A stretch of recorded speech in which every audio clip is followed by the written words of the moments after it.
Hello and welcome back to Behind the Paddle podcast with me, Paulson Victoria. So we're going to continue reading How to Be You by Ellie Middleton. I know last time in the first episode I said Camellia Pang. Yeah, no, that's another, that's like a review on the book. And yeah, that's what I saw. Even though I've looked at this book a million times, because I've wanted to read it for the past month. It's by Ellie Middleton. So we're gonna start with white supremacy. White supremacy, as defined by Layla F. Saad in her incredibly powerful book, Me and White Supremacy: How to Recognize Your Privilege, Combat Racism, and Change the World, is, quote, a racist ideology based upon the belief that white people are superior in many ways to people of other races and that, therefore, white people should be dominant over any other race. Saad, who since writing Me and White Supremacy has discovered her own neurodivergence later in life, goes on to explain that, quote, white supremacy is not just an attitude or way of thinking. It also extends to how systems and institutions are structured to uphold this white dominance, end quote. Many people incorrectly believe that white supremacy is a belief only held by far-right extremists, but in reality, it is a racist and harmful undercurrent that runs through all white-centered or Western societies, and therefore informs our norms, rules, and laws. In 1999, Tema Okikun published an article called, quote, White Supremacy Culture, which listed 15 characteristics that she and her late colleague Kenneth Jones believed define and shape our society. This article has since been updated and expanded, and the characteristics that Okikun outlines explain the way that these white supremacy characteristics impact the way that humans are behaving, living, and functioning in Western society. As I'm sure you will see, these ways of behaving and functioning are very closely related to our earlier list of executive functioning skills, and therefore have a huge impact on what we consider to be, quote, normal. Below is a list of some of the key characteristics that affect our overarching relationship with what we deem to be, quote, normal, executive functioning versus executive, quote, dysfunction. And you will also meet some more of Okikun's characteristics throughout the rest of the book, as we dig a little more deeply into each of the executive functions. As you read through the characteristics, it might be helpful to reflect, or make notes, on the ways that these characteristics show up for you, or the times that you have experienced them in action in other people's behavior. It is really important that we identify the ways that white supremacy affects our society, and to remember that you are not alone, and that we are all impacted by these ways of being. When we begin to identify the bases that have shaped our society, or the, quote, shoulds that have been imposed upon us, we can let go of them and find ways of working, functioning, and behaving that work better for each of us, both as individuals and as collective. Fear. In white supremacy culture, we are made to feel afraid. We fear not being good enough, not feeling accepted, not belonging, and not doing things right. This characteristic is an undercurrent throughout all of the other characteristics and informs the way that we behave and make decisions, because we are always desperately trying to avoid the, quote, bad thing that we would be the result of not doing as we're supposed to. Whether that is perceived failure, ostracization, or any other consequence. How fear influences how we feel we, quote, should behave. We often feel that we must behave, work, or function in the ways deemed, quote, normal, or we will be criticized or ostracized. Our society imposes a constant fear of failure or of not being good enough, which might lead us to assign more value to the ways that we function, e.g., our productivity levels, putting more pressure on us to work in a certain way. We fear the consequences of not being able to function or, quote, do things in the way that other people can, and so often work incredibly hard behind the scenes to keep up appearances. 2. Perfectionism. Perfectionism is the belief that things can be done perfectly, or that people can be, brackets, and should aim to be, perfect, based on a socially constructed standard. This constant striving for perfection reinforces white supremacy culture because, while we are focused on working towards, quote, perfection, whatever perfect means, our energy and attention are being used up, and so we might never get the chance to stop and ask ourselves why we're working so hard towards this so-called perfection, brackets, which is mostly just to keep perpetuating our white supremacy, capitalist culture, i.e. to realize that this benefits the white supremacy culture that we are living in. Perfection is also something that is seen as a fixed point to strive towards or a destination to arrive at, brackets, although we never quite seem to get there, rather than recognizing that this endless pursuit is pointless, as we are all born perfect. How perfectionism influences how we feel we, quote, should behave.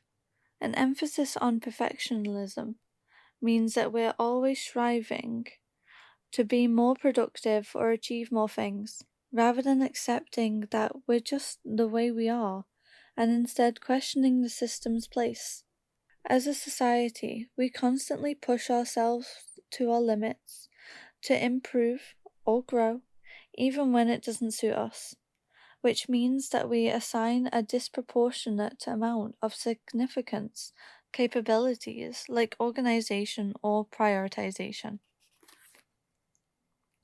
It encourages us to see things in a very black and white way, which means that we might think that if we are not, quote, perfect, then we have outright failed, rather than acknowledging that there is no such thing as perfect, and that, quote, good is good enough. 3. One right way. Linked to perfectionism, one right way is the belief that there is one correct way to do something, and any divergence or difference from that is seen to be, quote, bad or wrong. Oki-kun compares this to how a missionary might arrive in a new culture and only see value in their own beliefs, and try to, quote, convert the people they meet to these personal beliefs, rather than acknowledging any value in the culture that is different from their own. For me, this reminded me of how in maths exams at school, you were given marks for, quote, working out that led you to your answer, and if you hadn't used the techniques that had been taught in the curriculum, you could lose marks, even when you're getting the correct answer. As someone whose brain has often diverged from the, quote, right way of doing things, and who doesn't value social constructs in the same way that most people might, I have definitely felt the effects of one right way. How one right way influences how we feel we, quote, should behave. One right way causes us to think that we have to do things, quote, the quote, the way they have always been done. Even if that way doesn't suit our brains, this forces us to work against our brains' natural ways of thinking, functioning, and processing. We are held to neuronormative ways of living and doing things rather than appreciating that everyone has different ways of working, behaving, thinking, and being. Society often tells us that we, quote, just have to get on with it, and frequently deters us from questioning the established ways of doing things. 4. Paternalism. Paternalism tells us that certain people, brackets often of a specific age, gender, and race, namely older, white men, are the ones who hold power and therefore get to define what is, quote, perfect or, quote, the right way. They also get to make decisions on behalf of the people who don't hold the same power they do and might not think that it is important or necessary to consider other people's thoughts, beliefs, viewpoints, or experiences. Think of when you would ask your parents something as a child, and their answer would be, quote, because I said so. Paternalism feels very apparent in the UK government at the time of writing, Winter 2023, as a small number of people in the Tory leadership continue to make decisions in Parliament regarding foreign affairs, immigration, benefits, transport, social support, and many other things, which don't seem to, in any way, reflect the needs, benefits, or wants of the majority of the population which the government was designed to serve. Paternalism means that those without power are kept in the dark about decision-making processes, even when they are the people who will most feel the impact of those decisions. How paternalism influences how we feel we, quote, should behave. As I explore in Unmasked, the diagnostic criteria for many neurodivergences, including both autism and ADHD, are based on research done on almost exclusively young white cis boys. This research, including the ways we define what is, quote, functional and, quote, dysfunctional, was completed by a very small number of psychiatrists, brackets, most of whom were middle-class, white, educated men, and is seen as definitive and final rather than just one opinion. Psychiatrists and medical professionals, brackets, who are often neurotypical, often hold all the power in defining what is, quote, normal versus what is, quote, disordered, and what the, quote, treatment or solution for the, quote, disordered behavior should be, rather than that power being in the hands of the person themselves. In extreme cases, this can lead to many autistic people, for example, being institutionalized against their will for not being able to behave in the ways that have been categorized as, quote, normal. 5. Either/or and the binary. Either/or thinking defines the way that many things in our society are seen in a very black and white way. We see something as either good or bad, or right or wrong. In reality, the vast majority of things, people, decisions, and options in life are incredibly nuanced, and a combination of both good and bad, or right and wrong. Either or thinking causes us to simplify issues which are actually very complicated and nuanced. Like assuming that someone who steals is always and categorically a, quote, bad person, when in reality, they might be stealing in order to feed their family and be unemployed due to being marginalized by multiple systems of oppression. How either/or influences how we feel we, quote, should behave. Since things are seen as good or bad, or right or wrong, Any divergence from, quote, normal ways of functioning is seen as inherently bad/wrong. Support needs or differences are seen in a very either or way.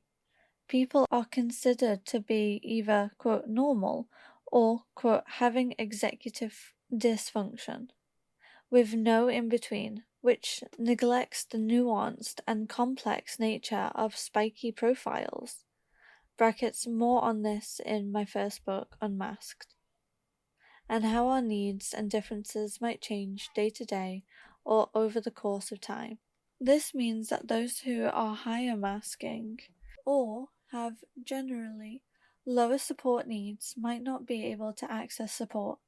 The binary way of thinking encourages us to see people as either, quote, completely fine or, quote, unable to do anything. If you aren't seen to be struggling, quote, enough to qualify for, quote, unable to do anything, then you, therefore, are seen as being, quote, completely fine and require no support. 6. Defensiveness. In white supremacy culture, defensiveness explains the way that we might not be open to any questioning, criticism, or curiosity, and that we might value protecting the status quo, brackets, or a person's best interests, instead of searching for the truth or best outcome. For example, if somebody raises concerns in a company about racial microaggressions, a leader might jump to defending themselves and denying that they are racist, rather than actually looking into the claims or trying to resolve them. This characteristic means that things are often stuck, quote, the way they have always been done, rather than people or organizations being open to change or new ways of thinking. How defensiveness influences how we feel we, quote, should behave. In defensive society, we see any form of questioning as a threat, rather than valuing curiosity and challenging the status quo as an effective way to find better outcomes. This means that we are forced to stick to the way that things have always been done, which might mean functioning and working in ways that aren't necessarily best suited for our brains, rather than being able to challenge and question these norms in search of positive change. When we get stuck in defensive ways of thinking, individuals might be less open to finding new, better, and more inclusive ways of working. We see any divergence from the norm as a bad thing, and so people might not want to acknowledge their differences or struggles and therefore not access support or explore their own neurodivergence. 7. Denial.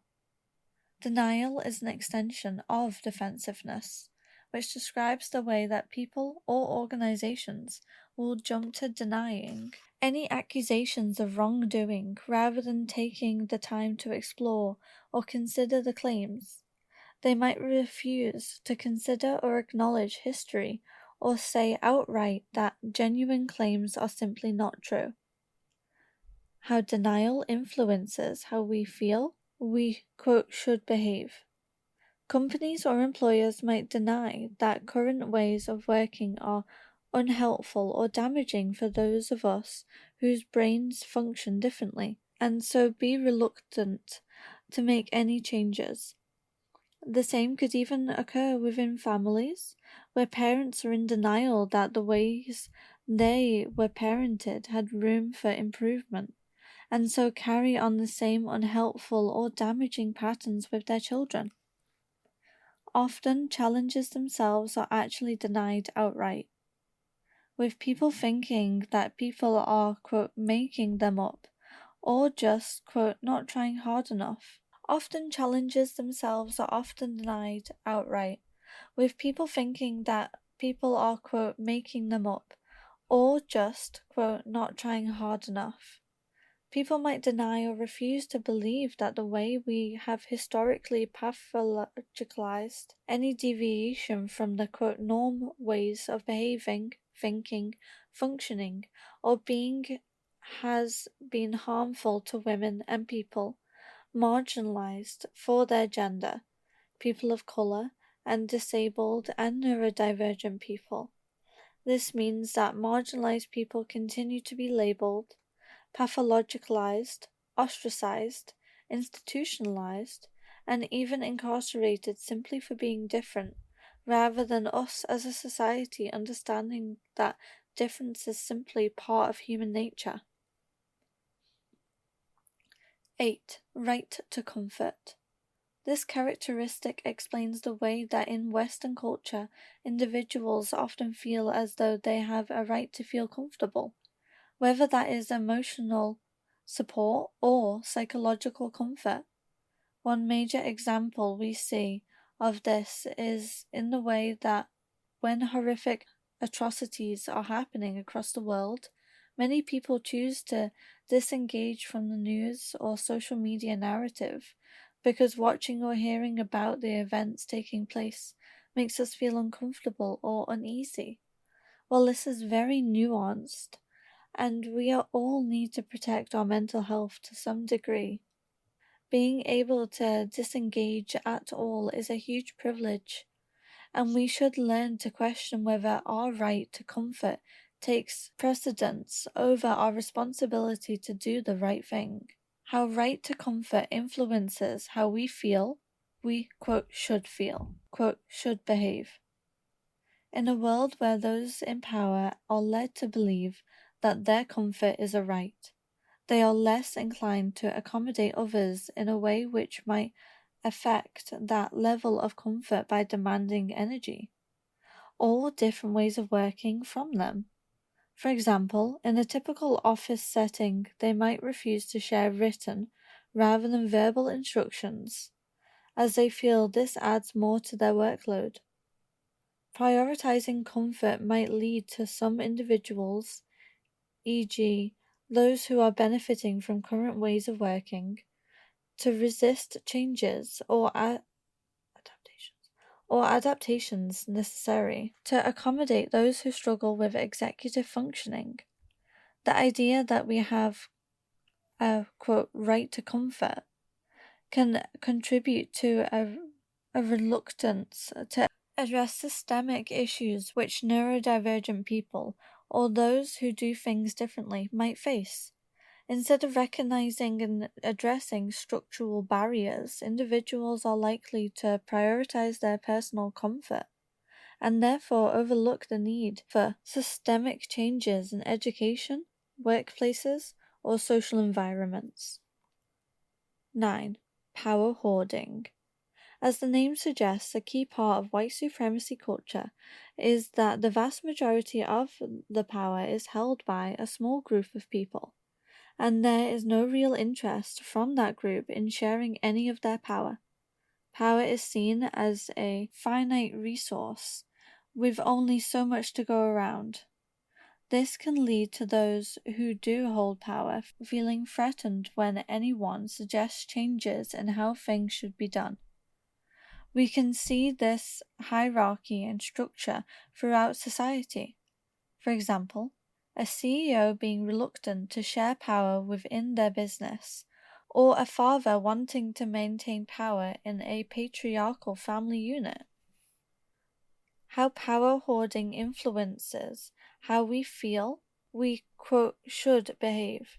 In workplaces, an autistic person questioning why something is done a certain way or why something has been asked of them in an attempt to gain clarity and understanding might, brackets incorrectly, be accused of questioning authority and therefore be viewed as a threat or a disruptor and face challenges as a result.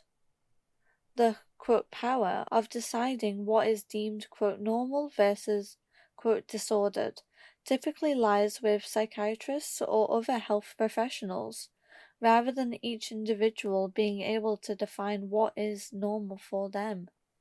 Those with power in organizations or workspaces might assume that those wanting change, i.e., to be accommodated for their executive functioning differences, or to implement new, more inclusive policies, are ill-informed, emotional, or inexperienced, rather than considering that they could be right.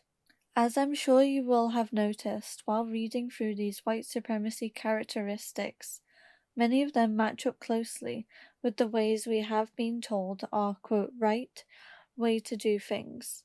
We have been told are the, quote, right ways to do things, and therefore define what is considered, quote, normal executive functioning versus executive, quote, dysfunction. As Sony Jane Wise, they them, explains in their book, we're all neurodiverse. Quote, we need to recognize executive functioning as a set of neuronormative standards and expectations that are unrealistic for many individuals. I don't believe we can do that without unpacking, deconstructing, and challenging white supremacy culture. End quote. You will see more of Temo Akanzu's characteristics of white supremacy throughout the book as we dig further into each individual executive functioning skill, and I would also strongly recommend that you do further reading on white supremacy in order to better understand the way that it shapes our society, and the following resources are a fantastic starting point. Me and White Supremacy, How to Recognize Your Privilege, Combat Racism, and Change the World by Layla F. Saad. Why I'm No Longer Talking to White People About Race by Rennie Edo Lodge. Dismantling Racism, a Workbook for Social Change Groups by Kenneth Jones and Temo Akanzu. Patriarchy, another system of oppression that defines the way we all think about executive functioning, is patriarchy.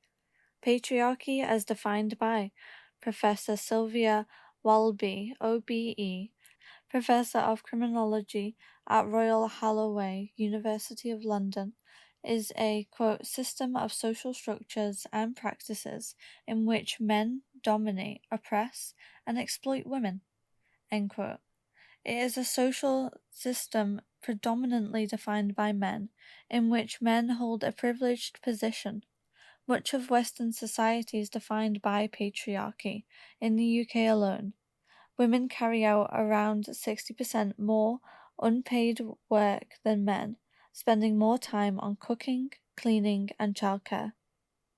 In Unmasked, I wrote a chapter called, quote, The Lost Generation, in which I explained the ways that our patriarchal systems have a huge impact on the number of women and people marginalized for their gender who remain undiagnosed, misdiagnosed, or late diagnosed for autism, ADHD, and other neurodevelopmental conditions and neurodivergencies. Research has suggested that 80% of autistic women remain undiagnosed at the age of 18, while another study found that boys were diagnosed with autism at the average age of 4 years old. This is thought to be down to the fact that the research initially undertaken into autism, as well as ADHD and other neurodivergencies, was majoritively based on studies of young white cis boys. Kanner, one of the earliest researchers into autism, studied 8 boys and 3 girls, while 2 other early researchers, Asperger's and Sukareva, worked with all male samples. Hans Asperger even stated that he had, quote, never met a girl with the fully fledged picture of autism. This meant that the research that followed also mostly had all male samples, because the stereotype had been created that girls, all women, and people marginalized for their gender just, quote, weren't autistic. This being said, our lack of access to a timely and accurate diagnosis of autism, ADHD, and other neurodivergencies isn't the only way we, as neurodivergent people and those who have differences in their executive functioning skills, are impacted by patriarchy. as Gina Martin, she, her, campaigner, speaker, and author of No Offense, but, quote, How to Have Difficult Conversations for Meaningful Change, explains. As bell hooks name it, imperialist, white supremacist, capitalist patriarchy is the social system built by cis elite men. They built systems, institutions, and processes for themselves, excluding people who weren't men and who experienced any kind of neurodivergence or disability. So it's not at all surprising that neurodivergent folks, especially marginalized ones, built out their own constellations of tricks, mechanisms, and systems to navigate what these men built. From homes and domestic expectations to exam halls and the education system, what was created was ultimately to form a labor class which upheld optimization, self-assertion, and elite capitalism. When it comes to ADHD, we know girls are diagnosed much less or later than boys, in part because of society's biases and assumptions about emotions and how we heavily gender them. Girls are socialized to be agreeable, small, and facilitating, which is a masking of its own kind, and that plays heavily into how well they learn to mask their neurodivergence at such an early age. Emotional dysregulation is sometimes seen as, quote, normal in girls because of our sexist stereotypes about girls being hysterical, dramatic, or overly emotional. So you can see that patriarchy is feeding directly into how we deal with neurodivergency.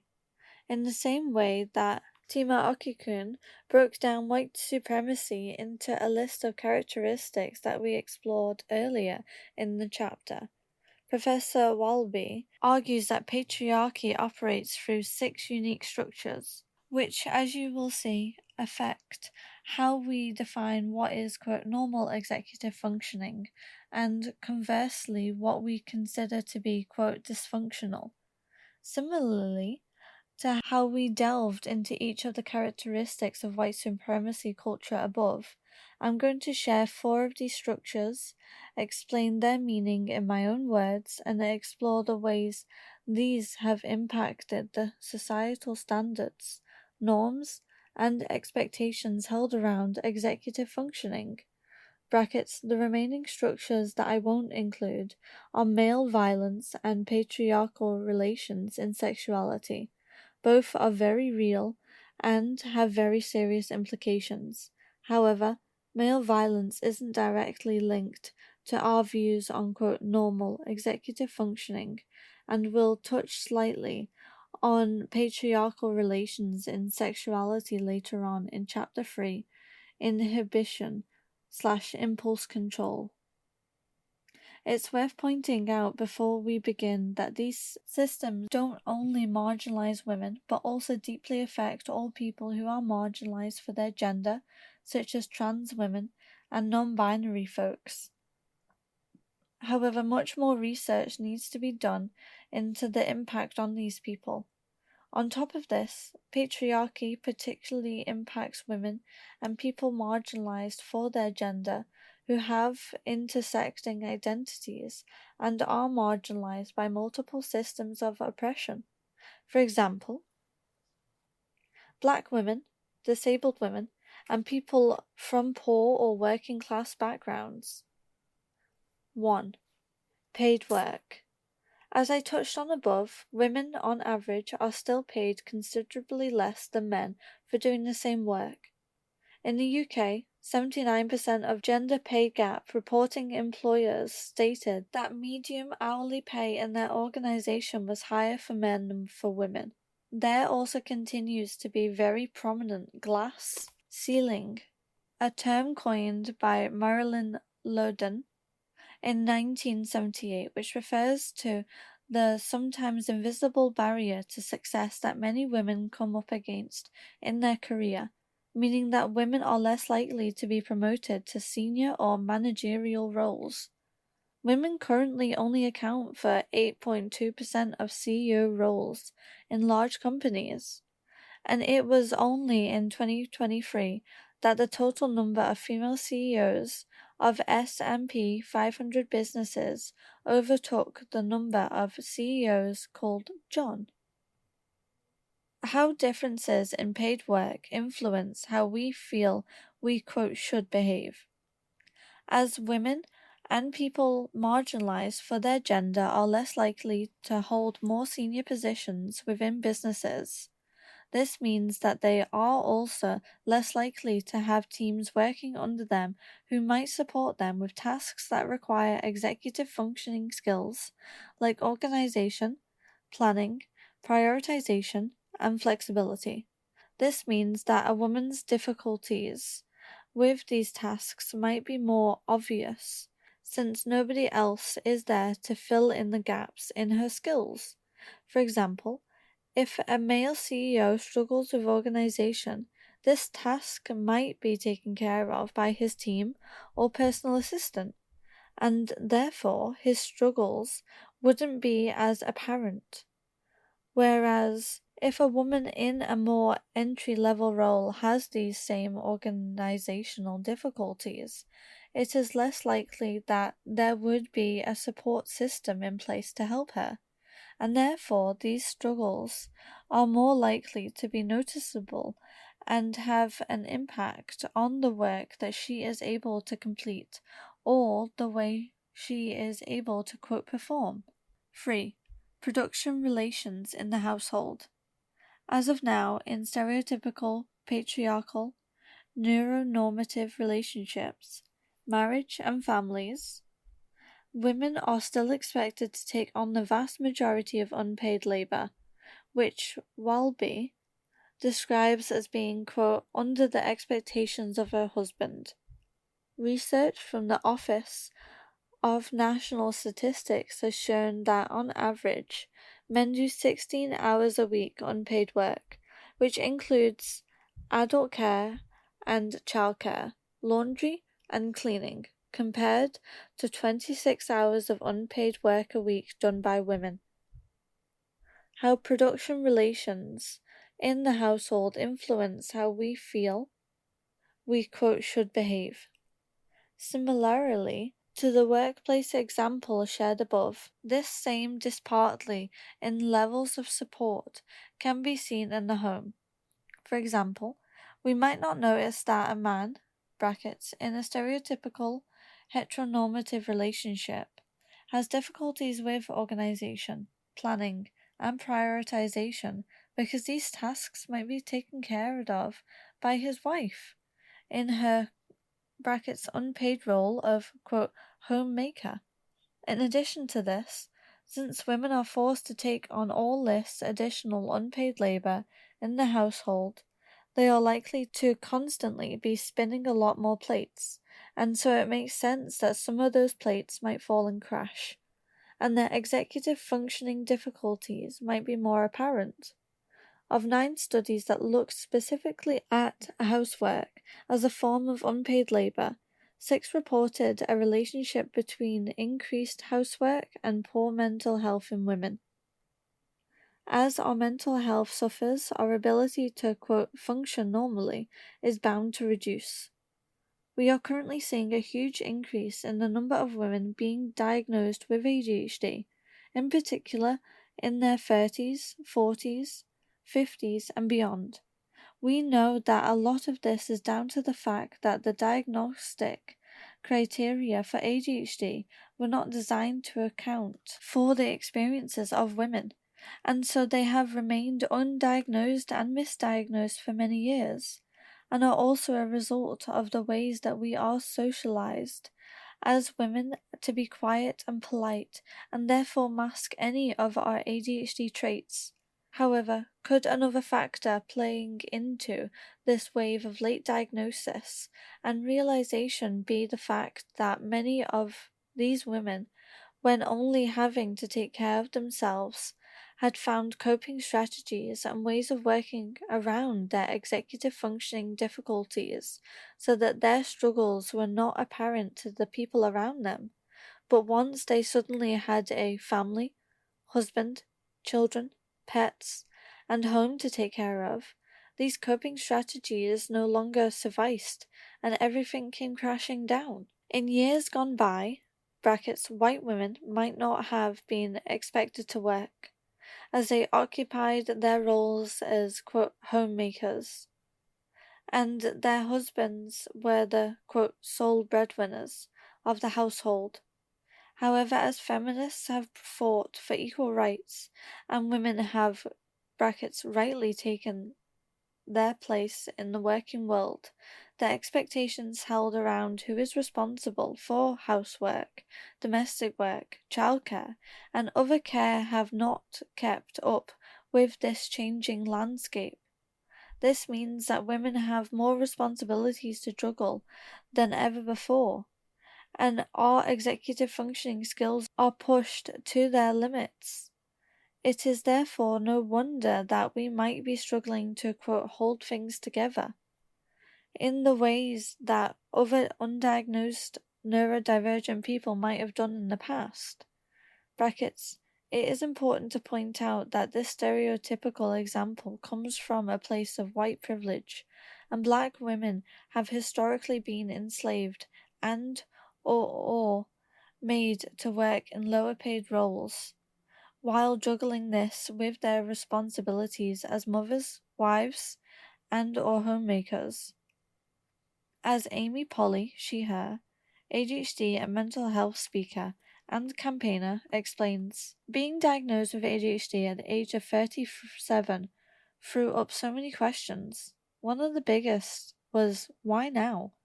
After reflecting on my life and run up to my diagnosis, I realized that having my baby was the catalyst for things unraveling.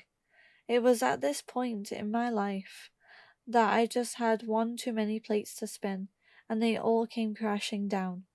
When I just had myself to look after, it was easy to let the odd plate slip, and dart about between them, and even hide it from the world if one fell. Once I had an extra human to take care of, there was just one too many plates to handle. We have been so conditioned to think that we must do it all, and do it all well. For those of us who are neurodivergent, there can also be a wave of shame when we feel like we can't. But what I have come to learn through a process of self-awareness and self-compassion is that there is in fact nothing wrong with me, but there is in fact something wrong with the expectations put upon me. It is time to start questioning the plates. It is time to focus on how to spin our own plates. It is time to stop worrying about how others spin their plates. And it's time to start sharing them out. 3. The patriarchal state. The patriarchal state refers to the way that states and countries can be inherently oppressive to women through politics, through policies and laws, and that society is fundamentally biased towards men. In Tory Britain, this showed up in austerity measures and budget cuts in social care services, which disproportionately affected women as they often rely more on these services. Reductions in funding for healthcare and childcare. Policies around parental leave and childcare, which often reinforce traditional gender roles, and lack of access to reproductive health care, including abortion and contraceptive services, to name but a few. How the patriarchal state influences how we feel we, quote, should behave. If parental leave policies within businesses and corporations continue to reinforce traditional gender roles, this perpetuates the additional labor assigned to women and people marginalized for their gender, which has the impact discussed above.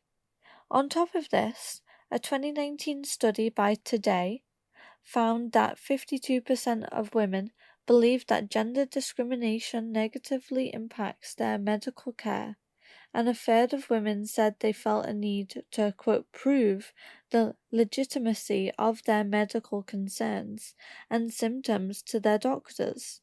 This means that a woman's or person marginalized for their gender's struggles with executive functioning skills, such as emotional regulation, impulse control, and organization, might be seen as, quote, personal flaws instead of what they really are, disabling traits.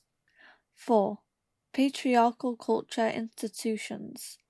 Many aspects of our culture, such as media, religion, and education, produce and perpetuate portrayals of women through a patriarchal viewpoint.